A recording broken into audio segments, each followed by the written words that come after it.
C'est quoi la trêve hivernale?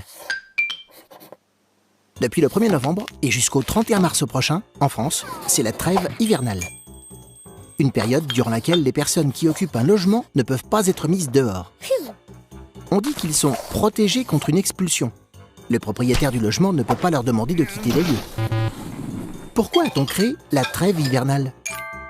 Cette trêve a été instaurée par la loi de 1998 pour protéger les familles en difficulté financière qui ne peuvent plus payer leur loyer.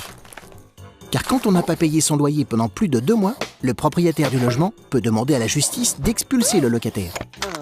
La trêve hivernale permet de donner un sursis, un peu plus de temps, aux familles pour trouver une solution.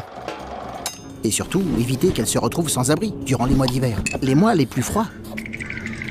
Par contre, à la fin de la trêve, le locataire qui ne paie pas son loyer est obligé de partir pour que le propriétaire puisse récupérer son logement. Le problème, c'est que le nombre d'expulsions, pour cause de loyers impayés, n'a cessé d'augmenter depuis 10 ans. 115 000 expulsions en 2012. Et que, à la fin de la trêve hivernale, les centres d'accueil pour personnes SDF, sans domicile fixe, ferment leurs portes. C'est pour cela que, depuis 2013, on ne peut plus couper le gaz et l'électricité pour cause d'impayés. Chacun peut ainsi se chauffer. Et que, depuis 2014, la trêve hivernale a été prolongée du 15 au 31 mars. Tu te poses des questions?